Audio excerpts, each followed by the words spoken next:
அதனாலதான் அவர் சொன்னாரு, okay. Hint கொடுத்தாரு, 5 டைம் ஓட்டர் நானே ஐடி ஆக இல்லைன்னா முடியல அப்படின்னு. ஆகவே முடியாது. இல்ல ரமணமூர்த்தி தான் சொன்னாரு ஃபர்ஸ்ட் 5 டைம் உள்ள போனா ஆக ஓட்டர் முடியல. ஐடியே காணும். நான் ஆதார் வச்சுதான் போட்டேன். ப்ரோ அது உங்களுக்கு பூத் ஸ்லிப் ஆரம்பத்துல இருந்தா வந்துச்சு. போதும் ப்ரோ. இல்ல இல்ல கேன் இப்ப மட்டும் ஸ்டார்டிங்ல இல்ல 20-25 எப்போ லட்சம் ஒண்ணு வரைக்கும் வந்து ஆதார வச்சு எடுத்துக்கிட்டாங்க. அதுக்கப்புறமே வந்து ஓட்டர் ஐடி ஸ்டார்ட் பண்ணிட்டாங்க. அப்புறமே வந்து இந்த தப்பா வந்து இந்த உருட்டெல்லாம் பண்ணவே முடியல. நிறைய ட்ரை பண்ணி பார்த்தேன். ஒரு 4-5 மெம்பர்ஷிப் கார்டு வாங்கலாம்னு முடியல. ஏன்னா ஓ ஓகே ஓகே இப்போ புரியுது. சரி ஓகே, பிரியாணிக்கு ஆசைப்படுறீங்க.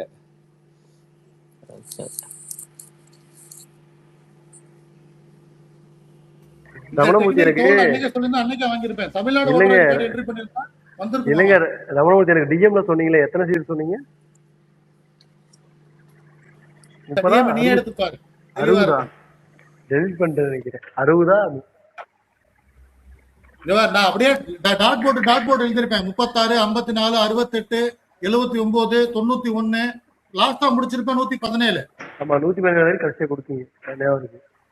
ஆமா 117 வரைக்கும் சொன்னேன் நானு. ஆனா 10 சீட்டு போயிருச்சுனாங்க. அந்த 10 சீட்டு 100-200 வித்தியாசத்துல தானே தோத்துருக்காங்க. இல்ல ஆர்டிடி ப்ரோ, இவரு நம்ம வேற யாருக்கா டிஎம் பண்ணதை விட ரமணமூர்த்தி டெய்லி டிஎம் பண்ணிடுறது. ஒவ்வொரு நாளும் எலெக்ஷன் முன்னாடியில இருந்து எலெக்ஷன் முடிகிற வரைக்கும், ரிசல்ட் வர வரைக்கும் டிஎம் பண்ணாரு. இன்னைக்கு ஒரு ஸ்ட்ராட்டஜி கரெக்டா 117 முடிச்சாரு. சும்மா இல்ல, எஃபெக்ட் அவ்வளவு போட்டிருக்காரு நம்மளுக்காக.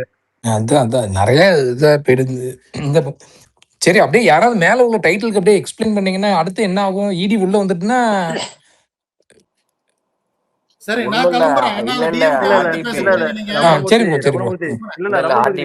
இடிக்கு கிளியரன்ஸ் கொடுத்தாச்சு என்ஓசி மாதிரி. அவங்க வந்து இனிமே they have to take action, initiate investigation அதெல்லாம் பண்ணுவாங்க. என்ன ப்ரோ, இடி வரது ஒரு பக்கம் இருக்கட்டும், நம்ம டிவிஎஸ்சியும் ஒரு என்கொயரி நடத்த முடியல இல்லையா? அப்படி கிடையாது. டிவிஎஸ்சி எஃப்ஐஆர் இடிக்கு தான். டிவிஎஸ்சி எஃப்ஐஆர் வந்து இடிக்கு. இருங்க கவின், ஒரே நிமிஷம். ரமணமூர்த்தி தெரியும். ரமணமூர்த்தி எப்படி சொல்லுங்க.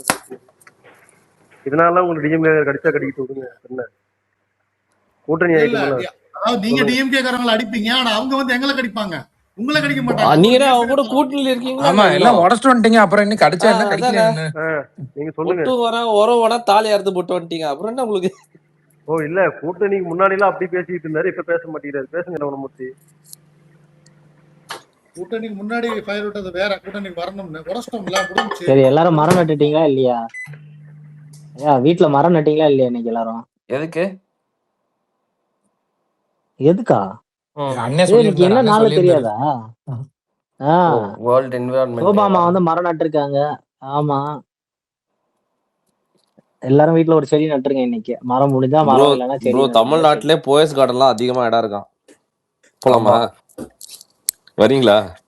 அங்க வந்து ராகவேந்திரா தெரு 18 நம்பர்ல வந்து ஒரு கிரவுண்ட் ஒன்னு நம்பர். வரீங்களா வாங்க.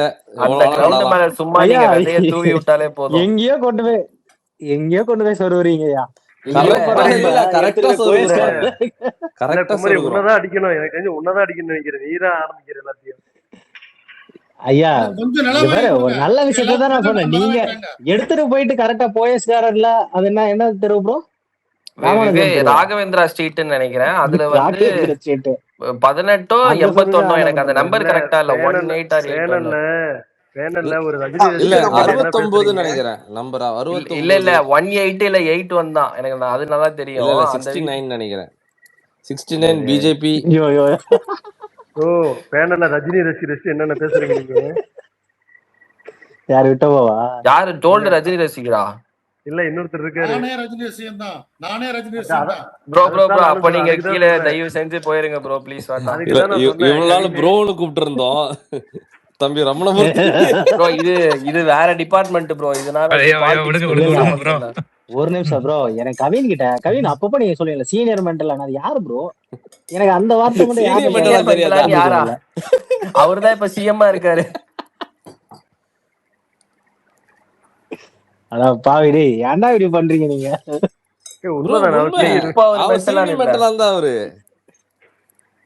சரி ஓகே ஓகே. சீனியர் மென்டல் இல்ல குமரி, நீ ஆரம்பிச்சது அங்கதான் நிக்கும். இல்ல இருந்தாலும் ஒரு சிஎம் போய் சீனியர் மென்டலான்னு சொல்ற குமரியை வன்மையா கண்டிக்கிறோம். இல்ல பரவாயில்ல, சொல்லலாம், தப்பு கிடையாது. மென்டலான் தான் அவரு. இப்ப கிடையாது. கரூருக்கு அப்புறம் வந்து ஒட்டு வேணாம் உர வேணாம் போனா வெளியே அந்த ஜாவுன்னு துரத்திட்டாரு. நீங்க எல்லாம் பெரிய ஒரு கொடுத்தீங்க, இந்த மாதிரி அப்படி பண்ணிருக்கா இப்படி பண்ணிருக்கா எக்ஸ்போஸ் பண்ண, அப்படியே சைலண்டா விட்டீங்க. அது இப்ப நம்ம வேற ஒரு இடத்துல இருக்கனால அந்த அந்த சண்டை எல்லாம் போற என்னங்க, அதான் புரோக்கர்னு தெரிஞ்சு போச்சு ஊருக்கே. அப்புறம் என்ன இதுக்கு மேல என்ன எக்ஸ்போஸ் பண்ணணும்? குமரி, இந்த உலகமே இப்ப நம்மளை உத்து நோக்கிட்டு இருக்கு. யாருக்காவது பொண்ணு கிடைக்கலன்னா அவருக்கு டிஎம் பண்ணுங்கப்பா, நல்ல பொண்ணா பார்த்து கொடுப்பாப்ல. Vithoba please contact him. இல்ல வரவங்க ஒரு தூக்கி போட்டு அவரை மட்டும் எதுக்கு மிதிக்கிறாங்க? இன்னைக்கு கூட அண்ணாமலை தூக்கி போட்டு மிதிச்சிருந்தாரு. ப்ரோ நீங்க என்ன கீழே போறியா ப்ரோ? இல்ல அண்ணாமலை எங்க ப்ரோ அவரை தூக்கி போட்டு மிதிச்சாரு? 2020 என்ன கூப்பிட்டாரு, நான் தான் போகல அவர் கட்சி ஆரம்பிச்சு சொல்லி சொன்னாரு. இல்ல அன்னைக்கு ஒரே நாள் மட்டும் தான் அண்ணாமலைக்கு மூளை வேலை செஞ்சிருக்கு பாருங்களேன் வாழ்க்கையில. அதுக்கப்புறம் ஆடு மாதிரி அண்ணாமலை காசு கேட்டிருப்பான். இந்த ஐயோ காசா, நான் வட்டி கூட்ட காசுக்கே டாக்ஸ் கட்ட மாட்டேன்னு இந்த ஆள் சொல்லியிருப்பான். ஆடு மாதிரி ஆடிட்டே போல பாவம். ப்ரோ ராமமூர்த்தி ப்ரோ, நீங்க பேசாம ஸ்பீக்கர்ல இருந்து கீழே இறங்கிருங்க ப்ரோ. இல்ல அவரே மகாராஷ்டிரா ரசிக்கிறதான பிரச்சனை இல்ல, விடுங்க. தமிழ்நாட்டு ரசிகர் அப்படி. ஓ சொந்த ஊர் வேறயா? அவர் மகாராஷ்டிராக்காரரு. அதுதாங்க சொந்த ஊர் வேறயா? ஐயோ அது வேற இல்ல, ஐயோ மறந்துட்டேன். ரமணமூர்த்தி சாரி. நான் தெலுங்கானா, நீ திருப்பி மகாராஷ்டிரா எல்லாத்தையும் சொல்லி ஸ்டேட்டையே மாத்தி விட்டுறேன். நான் ஹைதராபாத் அது வழியா தான் ப்ரோ போகணும் மகாராஷ்டிராக்கு. தெலுங்கானா வழியா தானே போகணும் கார்ல போனா. பரவாயில்ல விடுங்க ப்ரோ. நேற்று கோட்டு சரவணன் ஒரு ஸ்பேஸ்க்கு வந்தாங்க, என்ன ப்ரோ ஆச்சு? போனீங்களா அந்த பக்கம்? நம்ம இன்ட்ரெஸ்டிங்கா பேசிக்கிறதுக்கு இங்கிலீஷ் புக்ல படிச்சிருக்கேன். ரீசெண்டா ஒரு போட்டோ பார்த்து தான் தெரிஞ்சுக்கிட்டேன். சரி இல்ல அடிது அது ரொம்ப பெரிய எலிவேஷன் எல்லாம் கொடுத்து போட்டுட்டு இருந்தானுங்க. அதான் கேட்டேன் என்ன நினைச்சு தெரியல. இல்ல அவனுங்களுக்கு எப்படி சொல்லாத, கீழே இருக்கிறவனுங்க அந்த ஈகோ சிஸ்டமே ஒரு மாதிரி ரொம்ப ஒரு மன உளைச்சல்ல இருக்கிறானுங்க. அவனுங்க மனசை தேத்துறதுக்கு ஏதோ முயற்சிகள் எடுத்துக்கிட்டு இருக்காங்க, அவ்வளவுதான். பாருங்களேன். ஆனா அந்த கட்சியில அந்த முயற்சியாவது எடுக்கிறாங்க கவின் ப்ரோ. கரூர் அப்பெல்லாம் நம்ம எல்லாம் அவன் இண்டிவிஜுவலா டிப்ரெஷனுக்குள்ள போயிட்டான். கட்சி என்ன செஞ்சுச்சு நமக்குலாம்? கீழே இருக்கிறவனா திமுக காரங்க யாரா இருக்காங்களா என்ன கீழே? இல்ல இப்ப எங்களுக்கு கீழே திமுக தான் இருக்கிறாங்க. எங்களுக்கு கீழே உதயநிதி, ஸ்டாலின் எல்லாருமே இருக்கிறாங்க. யார கேக்குறீங்க கரெக்டா சொல்லுங்க. ஐயா காலு, எங்க அண்ணன் காலு கீழே ரெட் கலரும் பிளாக் கலர் ஃப்ளோர் மேட் தான் போடுறாராம். ரொம்ப லேட் கவுண்ட். அதுக்கு கீழே ஆரஞ்சு கலர்ல போட்டிருக்காராம். அதுக்கு கீழே போயஸ் கார்டன் படுக்க வச்சிருக்கிறோம், புதைச்சு வச்சிருக்கோம். ஆனா ஃபர்ஸ்ட் டே நாங்க இந்த மீட்டிங் பார்த்தோம்ல, இந்த பனையூர் ஆபீஸ்ல அந்த ரூம்ல உட்கார்ந்து விவசாயிகள் கிட்ட பேசும்போது அன்னைக்கே அண்ணன் சிம்பாலிக்கா சொல்லிட்டா இருப்பாங்க. இது போயஸ் கார்டன் பெருசு புதைக்க போறோம்னா இல்ல இந்த ரெட் அண்ட் பிளாக் காலு கீழே இருக்கிறது. ஆனா இந்த போயஸ் கார்டன் பெருசா நம்மளால அடிக்காம ஒரு நாள் கூட ஓயாது போலயே. ரத்தத்திலே ஊறி இருக்கான்பா அவன். ஆர்டிபி நான் போயிட்டு அப்புறமா வரேன். யாரு அது? சம்சே ப்ரோ, நீங்க எப்ப வந்தீங்க? இல்ல பேசுங்க ப்ரோ. நாங்க ஸ்டோரி டிவேட் பண்ணிக்கிறோம். நீங்க ஏதாவது பேசுறதா பேசுங்க. ஆமா, ஏன்னா அவருமே சீனியர் மென்டல் தான் வரும். இல்ல அவரு கழுகுன்னு சொன்னாரு. கழுகுன்னு யாருன்னு தெரியல எனக்கும். இந்த ஃபைட் எல்லாம் இது வேற வாய்க்காவ தரப்பு தகராறு ப்ரோ. இது விட்டுருங்க. இதெல்லாம் செப்டம்பர் 27 நைட் ஆரம்பிச்ச பகை. சில உருப்படி எல்லாம் எமோஷனல் உருப்படி வேற மாதிரி இறங்கும். ரஜினி எல்லாம் அடி வாங்க வேண்டிய ஆள் தான். அதுக்காக ரஜினி ரசிகனுக்காக எல்லாம் முட்டு கொடுக்க முடியாது. நீங்க அடிக்கிறதே நியாயம் இல்லாம இருக்கு இதுக்கு மேல உங்களுக்கு என்ன நியாயம் வேணும் ப்ரோ? ரஜினி அடிக்கிறதுக்கெல்லாம் நியாயம் பார்க்க முடியுமா? சரி வேணா விடுங்க. எதுக்கு நிறைய பேர் ரஜினி ஃபேன்ஸ் இருப்பாங்களாட்டு இருக்கு. நம்ம வேற ஸ்பேஸ்ல பேசிப்போம். வெற்றிவேலும் ரஜினி ஃபேன் தான் போல. வெற்றி செல்வனா ப்ரோ? நான் விஜய் ஃபேன் ப்ரோ. போட்டீங்களே அதுக்காக நீங்களும் ரஜினி ஃபேன் நினைச்சிட்டேன். இல்ல எங்க போனாலும் பாவம் அவர் அடி வாங்கிட்டே இருக்காரு.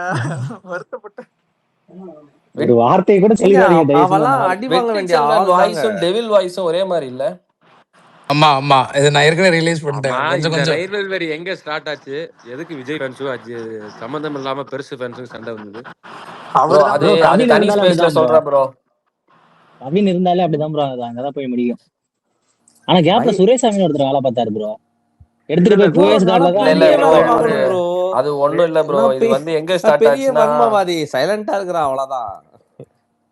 ஆக்ரோஷ பக்தன் ஐடி கூட சுரேஷ் சுவாமி அவருதான். சரி டாபிக்க மாத்துங்க, இந்த டாபிக்ல ஸ்டிக் பண்ணிட்டு இருக்காதீங்க.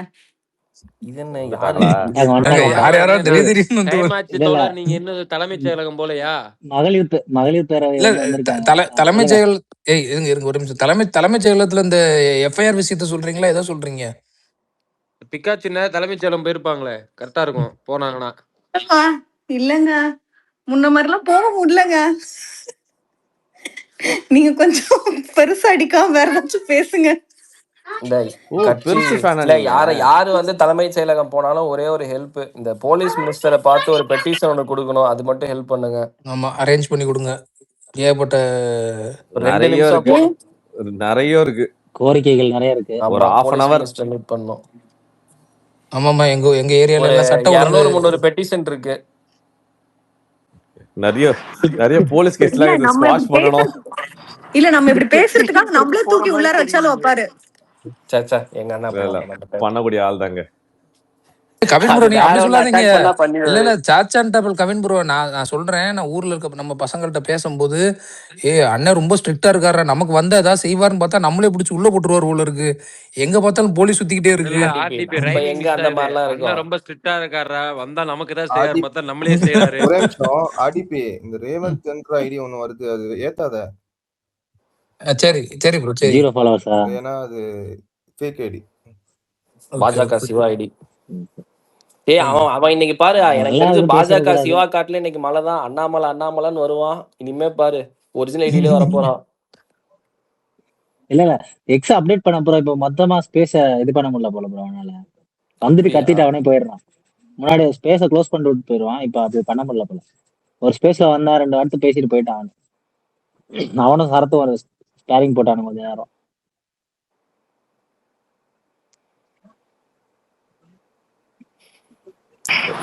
என்ன இப்போ திருச்சி வெஸ்ட்லயும் பை எலெக்ஷன் வருமா? திருச்சி வெஸ்ட் அங்க யாரு? அதான் இப்ப நேருவா. அது தூக்கி உள்ள வைக்கணும். உள்ள வச்சு தூக்குனாங்கன்னா ஓகே. பட் அரெஸ்ட் பண்ணிட்டாங்கன்னா எம்எல்ஏ இது போயிடுமா? போகாது. ப்ரூவ் பண்ணா போகும். செந்தில் பாலாஜில ப்ரூவ் பண்ணி ஜட்ஜ்மென்ட் கொடுத்தாதான் போகும். Okay okay okay. அதுக்கு இன்னும் வருஷம் ஆட்சியே முடிஞ்சு போயிருங்க. அதுக்குமே அப்பாவே 2016 ஜெயிச்சு இப்பதான் ஜெயிச்சிருக்கையா அப்படின்னு. அதுக்கப்புறம் இருந்தாலும் ஒரு தேர்தல்ல ஜெயிச்சு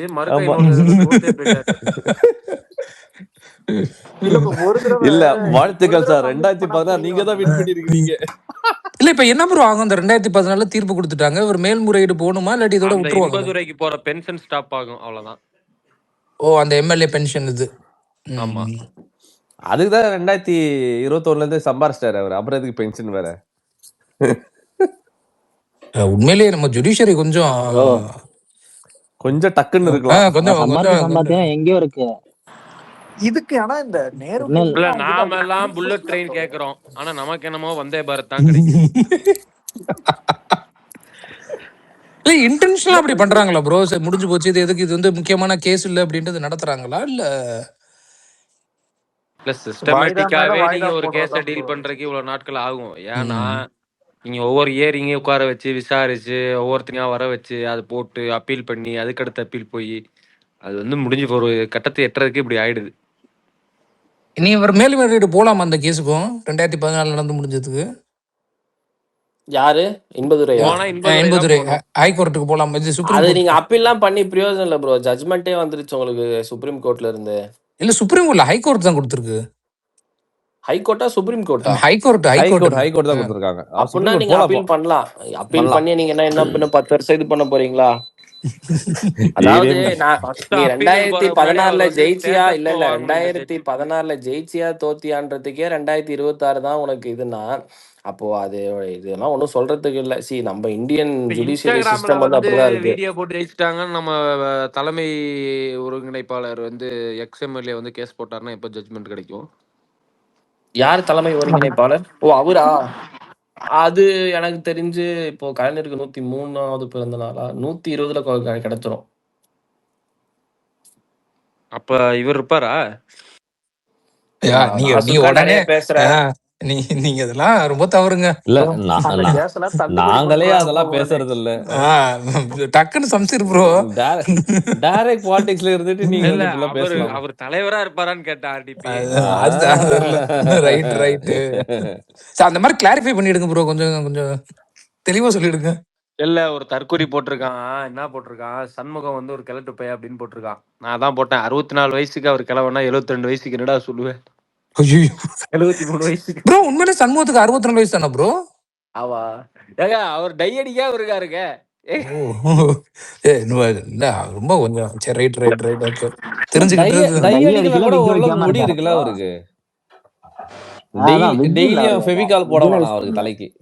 இல்ல யாரையும் அட்டாக் பண்ற மாதிரி இருக்கு. நாங்கெல்லாம் யாரையும் அட்டாக் பண்ணலப்பா. நீங்களே தப்பா புரிஞ்சுக்கிட்டீங்கன்னா அதுக்கு கம்பெனி பொறுப்பு இல்ல. அதுவும் எப்படி ஆர்டிபி எப்படி ஃபெவிகாலும் வந்து கவர்மெண்ட் ஃபண்ட்ல தான் எடுப்பாங்களா? டெய்லி ஃபெவிகால் போறதுக்கு அவர்ட்ட காசு கிடையாது. அது இல்ல 10,000 தான் அவரே இருக்கு. மாசம் 15,000 கவர்மெண்ட் ஃபண்ட்ல தான் எடுப்பாங்க. அப்படியே அதுக்கும் இல்ல அதாவது எக்ஸ்எம்எல்ஏ பென்ஷன்லாம் போகுமா என்ன? போகும். அதுக்கப்புறம் இனிமேலாவது அடுத்த அஃபிடவிட்லயாவது எக்ஸ்எம்எல்ஏ பென்ஷனை கணக்கு கட்டுவார்னு நினைக்கிறேன். இல்ல சீக்கிரம் அண்ணா அந்த 2,500 ரிலீஸ் பண்ணாங்கன்னா அந்த குடும்பத்துக்கு கொஞ்சம் யூஸ்ஃபுல்லா இருக்கும். பாவம் அவங்க எல்லாம் எலிஜிபிள் அவங்க எல்லாம் எலிஜிபிள் ஆவாங்களா ப்ரோ? குடுக்கலாம், தப்பு கிடையாது. ஏன் எலிஜிபிள் அதெல்லாம் ஆக மாட்டாங்க. எல்லாரும் வெளிநாட்டு மக்கள் தானே. இது எக்ஸ்ட்ரா ஒரு 1,500 இல்ல எல்லாரும் டிஃபெண்டர் வச்சிருக்காங்களா? எல்லாரும் டிஃபெண்டர் காத்தடிக்கு யூஸ் பண்ணிப்பாங்க அந்த 2,500 ரூபாவை. இல்லைங்க, அவர்கிட்ட காரே கிடையாதுங்க. காரு கிடையாது. 10,000 ரூபாய் தான் அக்கௌண்ட்ல பணம் இருக்கு ப்ரோ. ஆனா இந்த எலெக்ஷன்ல இதெல்லாம் ஒரு பயங்கரமான பேச்சு பொருள். அந்த செனட் ஆஃப் ரோடு வீடு வந்து யார் பேர்ல இருக்கு? அது அவர் பேர்ல தான். இல்ல அவங்க அம்மா இது அவர் வைஃப் பேர்ல இருக்கு. வைஃப் தான் கடன் கொடுத்தாங்கல்ல. என்னமோ ஒண்ணு, அதுக்கெல்லாம் டாக்ஸ் கட்டி ஆகணும்ல வருஷம். அது அவங்க வைஃப் கட்டிப்பாங்க. அவங்க தானே அவங்க வைஃப் என்ன வேலைக்கு போறாங்க? அவங்க அவங்க ஹஸ்பண்ட். இல்ல நீங்க இந்த மாதிரி கேள்வி சுரேஷ் ப்ரோ, இந்த மாதிரி வில்லங்கமான கேள்வி தயவுசெய்து நீங்க பதில் சொல்லாதீங்க. நீ கேள்வியே வில்லுங்க, பதில் அதை விட பயங்கரமா வரும். மாசம் கேஸ் போட்டான்னு வச்சிருக்காப்ல. அதான் ரெண்டுமே நல்ல காம்பினேஷன் இல்ல. சுரேஷ் வாய தரக்கூடாது. இல்ல ஆர்டிபி வீடு வச்சிருக்க அளவுக்கு வசதி வாய்ப்பு இருக்குன்னா என்ன தொழில் பண்றாங்கன்னு கேட்டேன், வேற ஒண்ணும் இல்ல. எல்லாம் அவங்களுக்கு ஏதாவது பிசினஸ் வச்சிருப்பாங்க. இந்த தண்ணி ஃபேக்டரி எல்லாம் வச்சிருக்காங்கன்னு சொன்னாங்களா, வாட்டர் கேன் ஃபேக்டரி. ஆமா, அதெல்லாம் அஃபிடவிட்ல இருக்கா? ஒரு ஸ்பேஸ்ல பேசிட்டு இருந்தாரு. இல்ல இப்ப ரிமைண்ட் பண்ணிடுறேன் ப்ரோ. இவன் உதயோடைய வீட்டுக்கு அடியில 3000 கிலோ மதிப்புல இது நான் சொன்னேன். குமரி போற போக்குல அப்படி அதான் சொல்றேன்ல, குமரிக்கு மேல என்ன கோவம் தெரியல. எங்க வந்தாலும் ஏதாவது வில்லங்கமா கோர்த்து விட்டு போயிடுறான். புரியல, 3000 கிலோவா? அது வந்து குமரி சொல்லிட்டு இருக்கான். இது குமரி தான் விளக்கணும். அது 3000 கிலோனா நீங்க கேஜி பட சொல்றீங்களா? அதாவது 3000 கிலோ தங்கன்னா ஈக்குவலன்ட் டு பேங்க், அதாவது சென்ட்ரல் கவர்மெண்டோட கோல்டு ரிசர்வ் வந்துரு மாட்டிருக்கு. குமரி வச்சிருக்கக்கூடிய ஃபேமிலி தான்.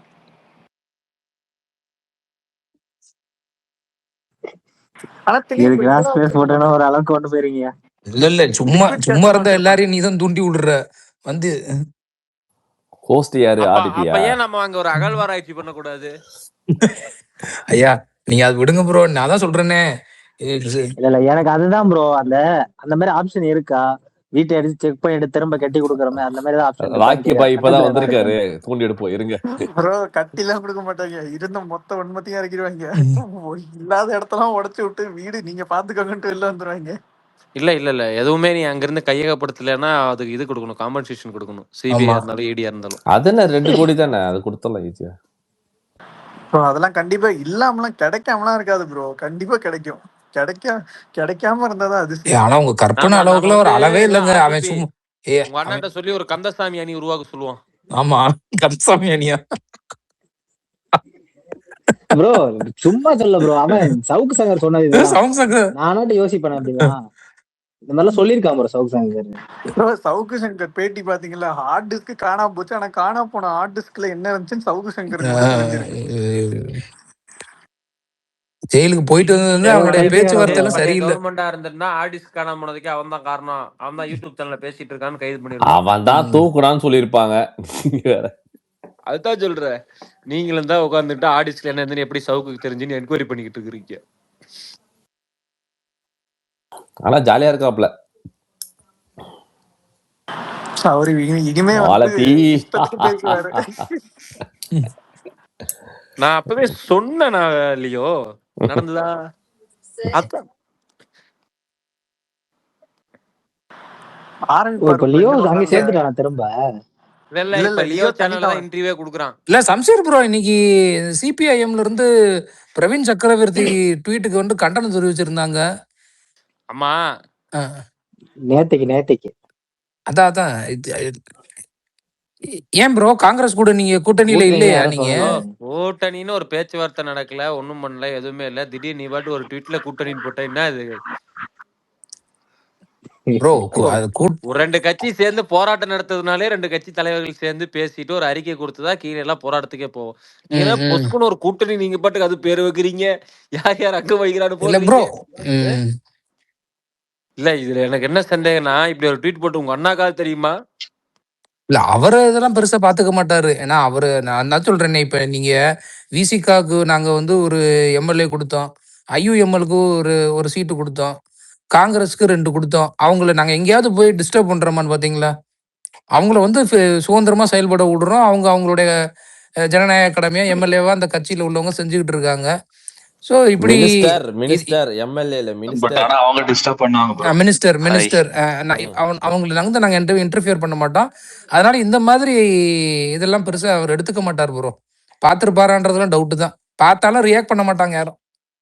இல்ல அதாவது கூட்டணி சார்பா முதல்ல தாவேக்கா வந்து காங்கிரஸ்க்கு சீட் கொடுத்துருக்காங்க. காங்கிரஸ் அது யாருன்னு ஃபில் பண்ணியிருக்கு.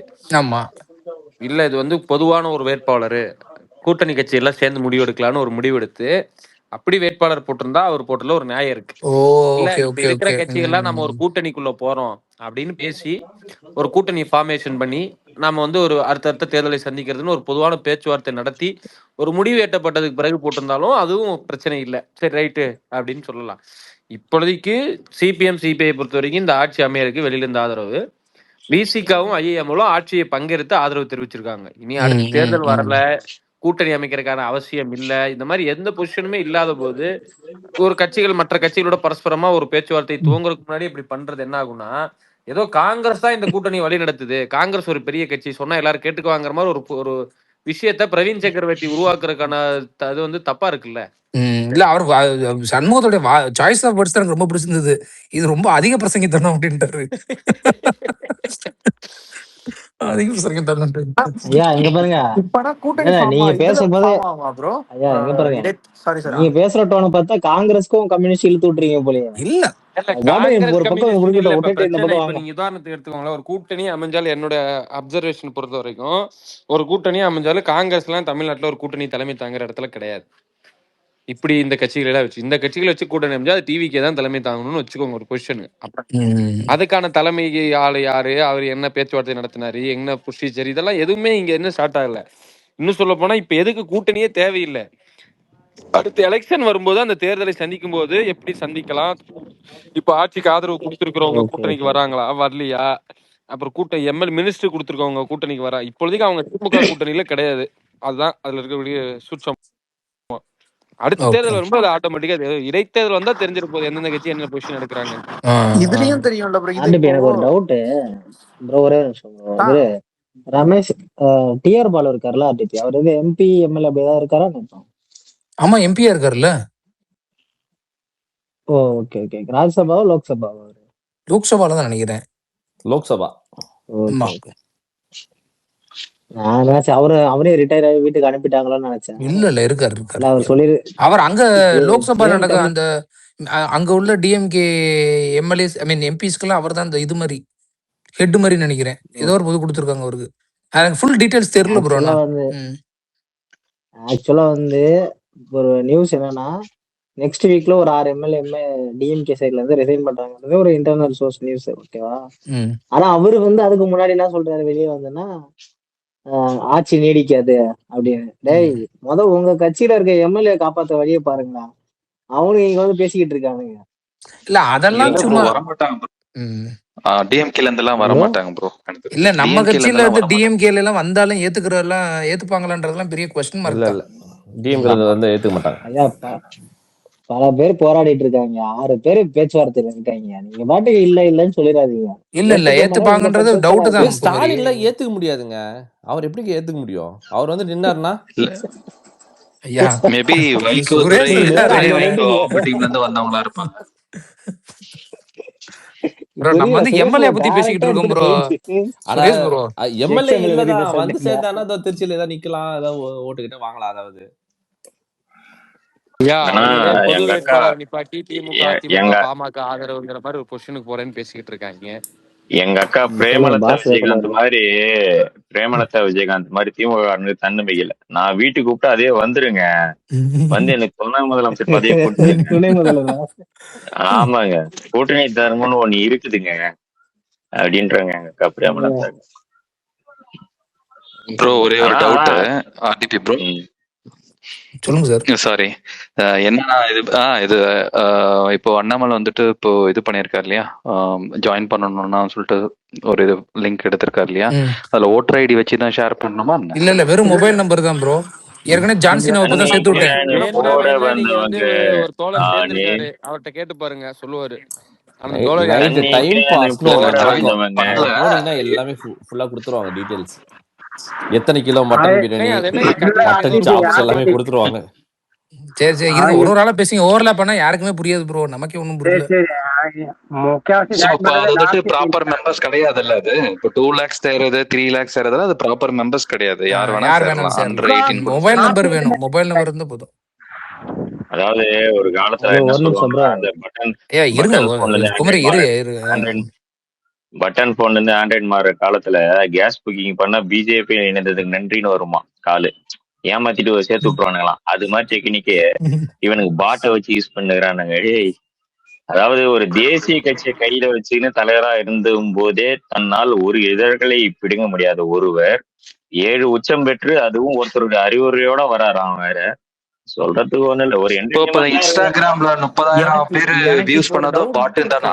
இப்ப ஒரு இதே மாதிரி மூவ்மெண்ட் ஆரம்பிச்சுட்டு கடைசி நேரத்துல வந்து நான் திரும்ப பிஜேபியோட இணைகிறேன்னு போயிட்டாருன்னா bro let us welcome it. அவ எடுத்து பேசுற அளவுக்கு அதுல இன்னும் எதுவுமே ஒரு கிளாரிட்டி இல்ல, அவ்வளவுதான். ப்ரோ நான் சிம்பிளா சொல்றேன், நான் ரொம்ப சிம்பிளா சொல்றேன் பாருங்க. போகிரி படத்துல அண்ணனை ஃபாலோ பண்ண வடிவேல் பல கெட்ட போட்டு வருவார், எப்படியாவது அந்த போலீஸ பூச்சி விட்டணும்.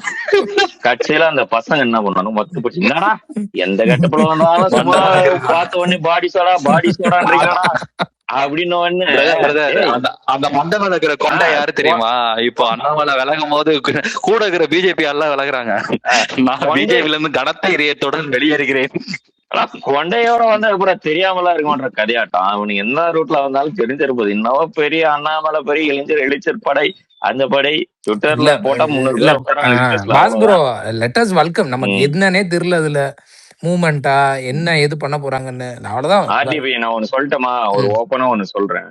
திமுக கடந்த ஆட்சியில் 5 வருஷம் இருக்கும்போது பிஜேபி காரன் ஆட்டம் தமிழ்நாட்டுல ரொம்ப அதிகமா இருந்தது. ஏன்னா அவன் தேசிய அரசியல் இருக்கான், அவன் எதுவும் பண்ணக்கூடாதுன்னு இவனுக்கு கண்டுக்கல. நிறைய விஷயம் பண்ணானுங்க. இந்த திருப்பரங்குன்ற இஷ்யூ வரைக்கும் அவனுங்க எல்லாம் ஏத்தி விட்டதே திமுக தான். பின்னாடி என்ன சொல்றது, ஒரு உந்துகோல் மாதிரியே இருந்தானுங்க. ஆனா நம்ம ஆட்சியில் இது வேலைக்கு ஆகாது. எவனா இருந்தாலும் கப்சிப்பு கதவு சாத்திடலாம். அதுல எடப்பாடியும் ஓரளவுக்கு பரவாயில்ல, ஓரளவுக்கு அந்த ஆளு இது பண்ணாரு அந்த கட்சி. ஆனா திமுக எல்லாம் அவுத்து விட்டான் ஃபுல்லா. இவன் இருந்தாதான் நம்மள அரசியல் பண்ண. நேற்று உதயநிதி வாயிலே வந்தது நம் தவறு. எடப்பாடி பீரியட்ல தான் ப்ரோ ராஜா எல்லாம் ஓவரா பேசிட்டு இருந்தாரு. அதான் எடப்பாடி பீரியட்ல தான் ராஜா எல்லாம் ஓவரா பேசுறேங்க. அதான் உதயநிதி நாட்டாரு, நம் தவறா எதிரியுடன் இத்தனை நாளும் போட்டி போட்டு நின்றுக்கிறோம் வா அப்படின்றாரு. இதை கண்டுபிடிக்கிறதுக்கு உங்களுக்கு வந்து ஒரு எலெக்ஷனே முடிஞ்சு போய் சீஃப் மினிஸ்டர் ஆயிடாரு. அந்த அளவுக்கு இருந்திருக்கீங்க. கறி வந்து தெரிஞ்சு போச்சு. சும்மா உட்காந்து மீடியா அட்டென்ஷனுக்காக கொஞ்ச நாள் சுத்துவாங்க. இன்ஃபுளுன்ஸ் இருக்கிறானுங்க யாரு தெரியும்னு உங்களுக்கே தெரியும். இல்ல பாஸ் ப்ரோ, டிஎம்கே உடைய அரசியலே பிஜேபி எதிர்த்ததுனாலதான் அவங்களுக்கு இவ்வளவு விசிபிலிட்டியே. மாநில அரசியல், நீ மாநில அரசியல் பண்றனா மாநிலத்துல பிஜேபி எவ்வளவு ஒர்த்து நீ பாக்கணும். டெல்லிக்கு ஸ்டேட்டுக்குன்னா நீ வந்து சொல்ற இந்தி எதிர்ப்புல ஓகே, மறு சீரமைப்பு அதை பத்தி பேசுற அதுல ஓகே, அது ஓகே. உன தமிழ்நாட்டு அரசியல வந்து அவன் கையை பிடிச்சி அதெல்லாம் பண்ணவே கூடாதுன்றானா. நீ பண்ற எல்லா விவகாரத்துக்கும் ஆளுநரை வந்து தூக்கிக்கிட்ட. எந்த படத்துல வடிவேல் தூக்குவான கிழவனு டீ கட்டல, அது மாதிரி அப்பப்போ தூக்கிட்ட. மக்களுக்கு புரிஞ்சு போச்சு, என்னடா ஒண்ணுமே பண்ண ஆனா சென்ட்ருன்ற. இன்னைக்கு திமுகன்ற நீ கதற மாதிரி, அன்னைக்கு நீ பிஜேபின்ற. நீ அவ்வளவு புலி வச்சுட்டு போயிருக்க. நாங்க மண்ணை போயிட்டு 3 நாள் சமப்படுத்தணும், அதுக்கு டைம் ஆகும். அதான் உனக்கு காரணம் காட்டி தான் ஆகணும். 1.5 வருஷத்துக்கு நான் காரணம் காட்டி தான் ஆகணும். டிஸ்க்கு காணாம போனா கூட நீதான் காரணம். ஏன்னா நீ பண்ற வேலை அப்படி. நம்ம இதோ கேஎன்ஆர் மேல கேஸ் வந்துருச்சு. அடுத்தது செந்தில் பாலாஜி இருக்கிறாரு. இன்னும் யார் யார் இருக்கிறாங்க முதல் தோண்ட போறோம், ஒரு அமைச்சரை எடுத்து விட போறாங்க. அப்ப தெரிய போகுது நிலவரம் நீ என்ன பண்ணி வச்சுக்கிற. நீ என்ன பண்ண கடைசியில பண்ணிருக்கலாமே, எதுக்கு லேட் பண்றாங்க? என்னது எனக்கு புரியல. சம்சீர் ப்ரோ கீழே போயிட்டாரா ப்ரோ? எனக்கு அந்த இன்னொரு கொஸ்டின் இருக்குங்க. நம்ம இந்த இப்ப திருப்பரங்குன்ற ஃபைல்ஸ் தேடிட்டு இருக்காங்க. இல்ல அந்த திருப்பரங்குன்ற ஃபைல்ஸ்ன்னு சொல்லி ஒரு ஒரு ஆவணப்படம் வந்துச்சு, அதை தடை பண்ணிட்டாங்க. எனக்கு வந்து இந்த பேட்டர்னை பார்க்கும்போது அது அது வந்து இந்த லெஃப்ட் சைட்ல இருக்கவங்க எடுத்து போடுறதா ப்ரோ அது? ஏன்னா அந்த படத்தை யார் எடுத்து கொண்டு வரா எனக்கு அது புரியல. ஏன் வந்து தடை பண்றதுக்கு முதல்ல யாருக்காவது உங்களுக்கு டைம் லைன் வந்ததா? எனக்கும் வரல. அது எப்போ வந்துச்சு, யாரு தடை பண்ணாங்க, ஒண்ணுமே தெரியல. எனக்கும் தெரியல. அது என்ன எனக்கும் தெரியல. பட் ஆனா கோர்ட் கேட்டிருக்காங்க கவர்மெண்ட் கிட்ட இருந்து, திருப்பரங்குன்றத்தோட உங்களோட ஸ்டாண்ட் என்னன்னு சொல்லி கோர்ட் கேட்டிருக்காங்க. தமிழ்நாடு கவர்மெண்ட் ஆன்சர் பண்ணும். அதுக்கு ஒரே ஆன்சர் தான் பண்ணணும். எனக்கு அண்ணனை பத்தி என்ன தெரியுமா? ஐயா அவன் பொழப்ப அவன் பார்க்கணும். நீங்க உட்காந்துட்டு செம்பு தேய்ச்சிட்டா இருக்க முடியாதுங்க. அவங்க பாய்ங்க சந்தோஷமா இருக்கட்டும், இந்துக்கள் சந்தோஷமா இருக்கட்டும். அவங்க வேலையை அங்க நடுவில் கிடுக்கி பிடிக்க பண்ற வேலை வேணான்னு எப்பவுமே ஆவேக்காவை பொறுத்த வரைக்கும் இதுதான் நிலைப்பாடு. அவன் வேலையை அவன் பாருங்களா, சாமி கும்பிட போய் கும்பிட்டு வா, சும்மா உட்காந்து கலவரம் பண்ணிட்டு இருக்காது. அதுதான் நம்ம நடுநிலை, வேற எதுவுமே இல்ல.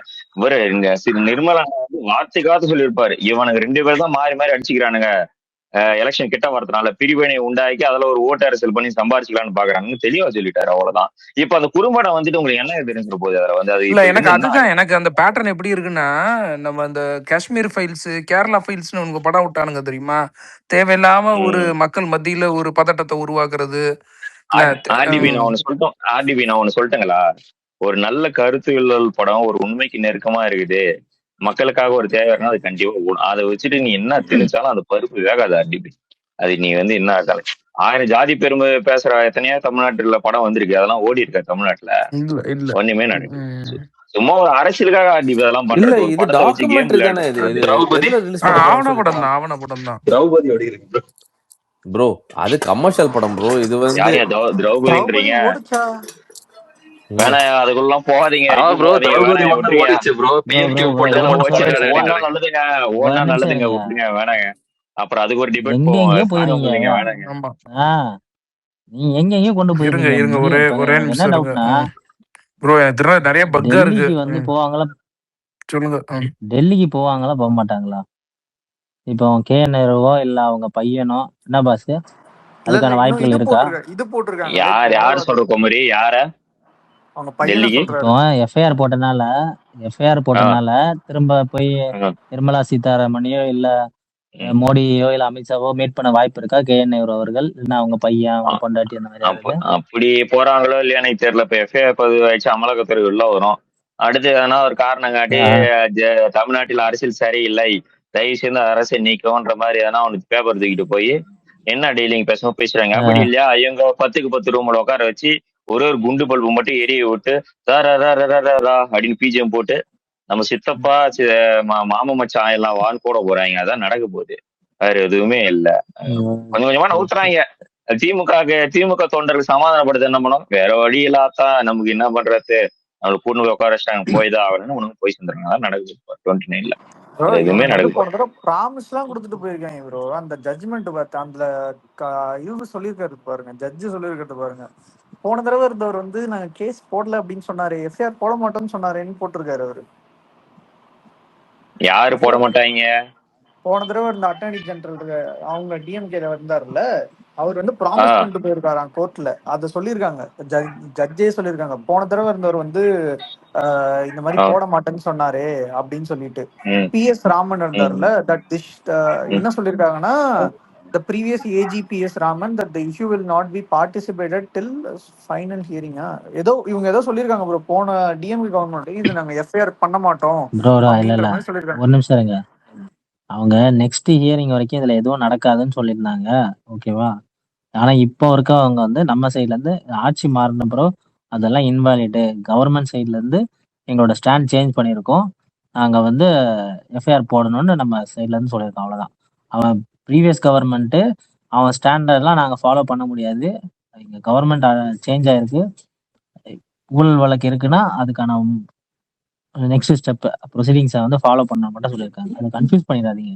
அவனுங்க அந்த நம்ம அந்த லைவ்ல ஃபாலோ பண்ணும்போது நமக்கு கிளியரா புரியாது, பட் அப்புறம் எடுத்து பசங்க டிஸ்கஸ் பண்ணி க்ளோஸ் பண்ணிட்டானுங்க. அது தெளிவா என்ன போட்டிருக்காங்கன்னா, ஆனா நீங்க ப்ரீவியஸ் நைட்டு கவர்மெண்ட் ஒப்பாரி ஸ்டாண்ட்ல இருக்குமா இருந்து குமாரி? நீங்க நைட்டு இருக்குமா குமாரி? நீங்க நைட் ஆனா கண்டிப்பா ஒப்பாரி இருக்கும்.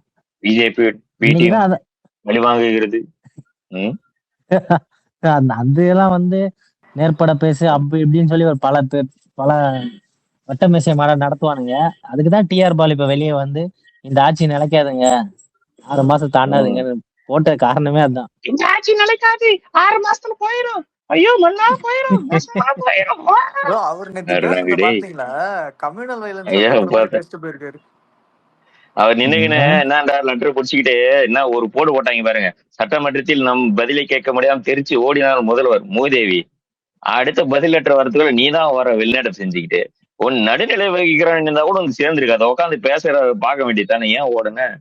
நீ ஓடி விட்டு பக்கமா வசனம் பேசிட்டு இல்ல உட்காந்துட்டு ப்ரோ, இருக்காது. அவரு அப்புறம் இன்னொன்னு என்ன அவனுக்கு சொன்னாருன்னா, தாஸ் ப்ரோ அவனுக்கு என்ன பிரச்சனைனா, அவர் மக்கள் கிட்ட போய் பேசும்போது ஒரு டிஃப்ரெண்ட் அப்ரோச் எடுக்கிறாப்புல. ஏன்னா என்ன எந்த ஆடியன்ஸ் கிட்ட அதாவது யார்கிட்ட எப்படி பேசணுமோ அந்த விதத்துல he is making his own style. இவனுங்க என்ன எதிர்பார்க்கறாங்க, அதை வந்து ரொம்ப ஒரு மாதிரி இது நக்கல் பண்ற மாதிரி. சட்டசபைக்குள்ள போனாருன்னா அப்படி அமைதியா அதான் இருப்பாரு. நீங்க கன்க்ளூஷன் என்ன சொல்ல வரீங்கன்னா, அண்ணன் நம்மகிட்ட ஃப்ரீடமா பேசுறாரா, நல்லா அந்த ஒரு வைப்ரேஷன் மோட். அதே மாதிரி சட்டமன்றத்துல மைக்க பிடிச்சிட்டு விஜயகாந்த் மாதிரி பேசணும்னு எதிர்பார்க்கிறானுங்க போல. திமுக நம்மகிட்ட ஃப்ரீடமா இல்ல பேசுறாரு, நீங்க நமக்குள்ள நம்ம ஒண்ணு, அதனால பேசுறாரு. அங்க போய் பேச முடியுமா? ப்ரோ இவனுக்கு போற இடத்துல ஒரே ஸ்கிரிப்ட் தான் இவனுங்களுக்கு. இன்னொன்னு சொல்ல முடியாது, முடிச்சிடறேன் நாங்க. நேத்து போறப்ப இன்னொன்னு என்ன போட்டு விட்டாருன்னா, எங்க தாத்தா இந்திய எதிர்ப்புக்காக போரினார், எங்க அப்பா மிஸ் ஆச்சு. சரிங்க, உங்க அப்பா போனாரு, உங்க தாத்தா போனாரு, உண்மையே போய் வாட் எவர் இட் இஸ் வரலாறுன்னு ஏதோ ஒண்ணு சொல்றீங்க. நீங்க என்ன பண்ணிருந்தீங்கன்னா காக்கா முட்டை அப்படி டான்ஸ் ஆடிட்டு இருந்தேன்னு காட்டுறீங்க. விஜய்க்கு வந்து 30 வருஷம் வரலாறு இருக்கு. விஎம்ஐ என்ன பண்ணிச்சு? உங்களுக்கு என்ன வரலாறு இருக்கு? திரு உதயநிதி அவர்களே, உங்களுடைய அன்பில் மகேஷ் வச்சு என்ன பண்ணீங்க? அப்புறம் இன்னொன்னு என்ன, மக்கள் மேல அவங்க ஓவர் கான்பிடன்ஸ் வச்சுட்டாங்களாம். அதெல்லாம் தோதுடும். யோ மக்களாயா நம்பணும், வேற எவனை நம்பியா தேர்தல் நிப்ப? இல்ல ஏதோ மக்கள் வந்து இவங்களுக்காண்டி மக்கள் வந்து எல்லாத்தையும் செய்வாங்கன்ட்டு. யோ அவனுக்கு தேவையானதான் உடனே சூஸ் பண்ணுவான். என்ன யாரா இருந்தாலும் நம்மளா இருந்தாலும் அதேதான். எனக்கு அந்த வார்த்தைக்கு டெபினிஷன் திமுக சோத்துல உப்பு போட்டு சாப்பிட்டா சாப்பிட மாட்டேன், இருந்தாலும் கேக்குறேன். நம்ம மக்கள் நம்ம ஓவரா நம்பிட்டோம் அப்படின்னா எந்த மக்களை நீ நம்பின? மக்களை நம்பிதான் வாயில் எப்படி அந்த நம்பணும். நீங்க முதல்ல நீங்க மக்களுக்கு வேலை செய்ய வந்திருக்கீங்க. நீ வேலை செஞ்சிருக்க நல்ல ரிப்போர்ட் கார்டு வாங்கிட்டு வந்தாதான் நீ அடுத்த வருஷம் வர முடியும். நீ மக்களும் ரொம்ப நம்பிட்டோம். அந்த பண்ணையார் புத்தி உங்களுக்கு போக மாட்டேங்குது. நான் வந்து உங்களுக்கு மாசம் 1000 ரூபாய் ஏத்தி கொடுத்தேன்ற மாதிரியே பேசிட்டு இருக்கிறாங்க. சரிங்க சார், நீங்க மக்களை நம்பினீங்க, நீங்க செஞ்சு நல்லது ஓட்டு போடுவாங்க. நான் எதுக்கு சார் கட்டுக்கேட்டா பணம் இது பண்ணிருந்தீங்க? வரலாறுல இல்லாத அளவுக்கு கோயத்திற்குள்ளே அவ்வளவு பணம் முழுங்கிச்சு. இந்த கவர்மெண்ட் வந்ததுல இருந்தே டிஸ்கஷன் நடக்குது இல்ல. இன்னைக்கு கூட அமைச்சரவையில ஒரு அமைச்சரை தப்பு பண்ணக்கூடாது, ஊழலற்ற ஒரு நிர்வாகம் நடக்கணும், போதை பொருளாம் ஒழிக்கணும்னு சொல்லிட்டு ஒரு அமைச்சர் நேரடியாகவும் பேசுறாரு. கூட்டத்தில் இப்படி நடந்தது எல்லாம் நியூஸ் மீடியால போறான். 5 வருஷம் திமுக இந்த லஞ்சத்தை பத்தி விவாதிச்ச ஒரு இடத்த நீ காட்டு, நீ ஆட்சிக்கு வந்ததுக்கு அப்புறம் இப்படி நடக்கக்கூடாதுன்னு. அதுக்கு முன்னாடி பேசியிருப்ப ஏடிஎம்கே பத்தி நடக்காமல் பாத்துக்கணும்னா நிறுவ. நீ ஆட்சிக்கு வந்து இப்படி ஒரு மீட்டிங் போட்டு இப்படி ஒரு அமைச்சர் ஒரு பர்சனல் விஷயம் ஒண்ணு சொல்றவங்க எல்லாருக்கும். இப்ப என்னுடைய மிஸ்ஸஸ் வந்து ஸ்டாஃபா ஒர்க் பண்றாங்க, ஸ்டாஃப் நர்ஸா ஒர்க் பண்றாங்க. இப்ப அவருக்கு ஹெட் வந்து திருவண்ணாமலையில தான் இருந்தாரு. அவரோட பர்டிகுலர் ஜாப் நேம் எனக்கு மறந்துருச்சு. அவர் இன்னைக்கு வந்து பர்சனலா வந்து அருண் ஐஏஎஸ் வந்து அப்பாயின்மெண்ட் பண்ணிக்கிறாரு. சுகாதாரத்துறையில இந்த கேஷ் ஹேண்டில் பண்ற மாதிரி, அந்த டிபார்ட்மெண்ட்டுக்கு உண்டான கேஷ் ஹேண்டில் பண்ற மாதிரி, என்ன சொல்றது, அந்த வருவாயெல்லாம் ஹேண்டில் பண்ற மாதிரி சுகாதாரத்துறைக்குன்னு வந்து பாத்தீங்கன்னா, அவர் கடந்த 6 மாசமா எங்க ஏரியால ஒர்க் பண்ணும்போது அதுல கிளியரன்ஸா இருந்திருக்குது. எந்த வித ஊழல அவர் கரெக்டா போகும்போது ஒரு பைசா உட்பட எல்லாமே கணக்கு வச்சிருக்காருன்றது ஒரு காரணத்துக்காக எந்த ஊழலும் பண்ணணும்னு சொல்லிட்டு இன்னைக்கு தமிழ்நாட்டுக்கு தேவையான ஒரு அதிகாரியை அவர் நியமிச்சிருக்காரு. அந்த விஷயத்துக்கு இது எவ்வளவு பெரிய விஷயம். போன ஆட்சியில எவன் வந்து நல்லா கமிஷன் அடிச்சான், எவன் நல்லா நமக்கு துட்டு ஒதுக்குவான், பர்சன்டேஜ் ஒதுக்கு கொடுக்குவான்னு செஞ்ச போன டிஎம்கே கவர்மெண்ட் எப்படி 1 ரூபா கூட ஊழல் செய்ய மாட்டான், நிர்வாகத்தை நல்லா செஞ்சு கொடுப்பாங்க, நல்ல பேர் நம்ம ஆட்சி கிடைக்கணும் தேர்ந்தெடுக்கிற இந்த கவர்மெண்ட் எப்படி? இந்த வித்தியாசத்துல நீ புரிஞ்சுக்கணும். இதை நீ இந்த தெளிவு இருந்தாதான் உனக்கு தெரியும். அது வரைக்கும் நீ இந்த மாதிரி நொட்ட காரணம் சொல்லிக்கிட்டு சுத்திக்கிட்டே வரலாம். நீ மக்களை குறை சொல்லிட்டு இருக்கிய, உன் மேல என்ன குறை? நம்ம வீட்டுக்கு ஓட்டு கேட்காம நம்ம தவறி விட்டுட்டோம். உன் உன் ஏரியாட்டுல இருக்கிற இடத்துல எல்லாம் வேற எங்க இருந்தது? வந்து உன் வீட்டிலே ஓட்டு கேட்க முடியாத அளவுக்கு நீ எல்லாம் வந்து அவ்வளவு வெக்கங்கட்ட ஆட்சி செஞ்சு வச்சுட்டு போயிருக்க. ஏன்னா நீ திமுக காரன் சொல்லிக்கிறதுக்கே முடியாத அளவுக்குலாம். ஏன்னா உனக்கு சப்போர்ட் பண்ற பத்திரிகையாளர்னு திமுக போட்டுக்க மாட்டேன்றான், நடுநிலையாளர், சமூக ஊடகவியாளர்னு என்னென்ன வேஷத்துல சுத்திட்டு இருக்கானுங்க. அவனே ஓப்பனா டிக்ளேர் பண்ணவில்ல திமுக தான் என் ஆதரவுன்னு. அப்படிப்பட்ட ஒரு மோசமான ஆட்சி கொடுத்துட்டு இவங்க நம்மளுக்கு கத்துக்கணும். இன்னைக்கு நம்ம அரசாங்கம் இதே வழியில போறது ரொம்ப ரொம்ப நல்ல விஷயம். நேற்றுக்கு வந்து பாத்தீங்கன்னா கிட்டத்தட்ட 26 இடம் நினைக்கிறேன். சார் பதிவாளர் அலுவலகத்தெல்லாம் இது பண்ணி கிட்டத்தட்ட 36 லட்சம் பிடிச்சிருக்காங்க. இன்னைக்கு அந்த வேட்டை தொடருது. இந்த மாதிரி இந்த கவர்மெண்ட் வந்ததுக்கு அப்புறம் என்ன நடந்திருக்கா? லஞ்ச ஒழிப்பு துறைன்னு ஒண்ணு வந்து செயல்படுத்தி காட்டுறீங்களா? அங்கொன்னு இங்கொன்னு மக்களா பிடிச்சி கூப்பிட்டு காட்டுறது தான் வந்து ஒரு 2000 மாட்டிச்சு 5000 மாட்டிச்சுன்னு சொல்லிட்டு கீழ்நிலையில மட்டுமே உங்களை வேலையை காட்டியிருந்தாங்க. மக்கள்கிட்ட இருக்கிற காசை ஏகபோகமா கொள்ளையடிச்சுட்டு உக்காந்துட்டு நீங்க மேடை போட்டு பேசிட்டு இருக்காங்க வந்து முதல்வருக்கு வந்து ஸ்கிரிப்ட் தெளிவு. இந்த முதியவே ஸ்கிரிப்டை பார்த்து தான் படிக்குது. இது நம்மள ஸ்கிரிப்ட் வந்து அவர் முதலமைச்சர், அவர் வார்த்தையை ஒன்னொன்னு பார்த்துதான் பேசணும். அவர் ஒன்னும் எக்ஸ்எம்எல்ஏ இல்ல, இஷ்ட கூந்தலுக்கு என்ன வேணாலும் பேசிட்டு போயிடலாம். நம்ம மீடியா தானே கட் பண்ணி ஒட்டி கிட்டி போட்டுக்கலான்ற அளவுக்குலாம் கிடையாது. அவர் என்ன பேசணுமோ எப்படி பேசணுமோ எதை பத்தி பேசணுமோ அதை பத்தி தான் பேசுவார். இன்னைக்கு வந்து பாத்தீங்கன்னா எல்லா போதைப் பொருளும் ஒழிக்கிறன்ற நோக்கத்துல இந்த அரசாங்கம் செயல்பட்டு இருக்குன்றாரு. அந்த வார்த்தை முன்னாள் கவர்மெண்ட்ல ஏன் வரலன்றதுதான் கேள்வி. மது விலக்குத்துறைனா சம்பாதிக்கிறதுக்கு மட்டும்தான் நீங்க வச்சிருந்தீங்க. இன்னைக்கு அதுக்கு உண்டான ஆக்டிவிட்டி பண்ணுது. அறநிலையத்துறையெல்லாம் தேங்காய் மூடியில இருந்து கும்பாபிஷேகம் வரைக்கும் ஆட்டையே போலான்னு வச்சிருந்தீங்க. இன்னைக்கு நிர்வாக ரீதியா எடுக்கிறாங்களே. நடுவுல எந்த வித சலுகைகள்ன்றது யாரும் கிடையாது. போய் சாமி எல்லாருமே கும்பிட்டுட்டு வரணும் பண்றாங்க. அதெல்லாம் எவ்வளவு பெரிய மாற்றம். எதுவுமே பண்ணல, வந்தானு உக்காந்தானு. ஆனா டபுள் டிஜிட்டல்னு ஒண்ணு எடுத்துக்கிறானுங்க. அதை பத்தி என்னன்னு தெரியாது சார் எங்களுக்குலாம். நான் உட்பட எனக்கு தெரியாது. அதை பத்தி சொன்னா காய்கறி வேலை குறைஞ்சிருமா? ரைட், ஏதோ கால் வந்துட்டு போல இருக்கு. சரி ப்ரோ, நம்ம இப்போதைக்கு க்ளோஸ் பண்ணிக்கோ. ரொம்ப நேரமா போயிட்டு இருக்கு காலையில இருந்து. நம்ம பிறகு மீட் பண்ணிக்கலாமா? அப்புறம் ஹலோ கேக்குதுங்க? நீ ஆனா ஒன்னு போய் பாஸ் இருங்க, நீங்க நடுவுல பேசுனதே ஐயா இருங்க. ஐயா பாஸ், நீங்க பேசுனது இவ்வளவு நேரம் கேட்கல, ஏதோ காலையில வந்துச்சா? சாரி, கேக்குதா? இப்ப கேக்குதா? இப்ப கேக்குது. நான் இப்பதான் வந்து க்ளோஸ் பண்ணலாமான்னு வேற சொல்லிட்டேன். சரி நீங்க முடிங்க, நீங்க முடிச்ச பிறகு அப்படியே க்ளோஸ் பண்ணிடலாம். இவனுக்கு பண்ண அதுதான் நிரூபிச்சுட்டே இருக்காரு. நீ KNR மேல கேஸ் போட்டாரு. இந்த வேட்டை தொடரும். என்ன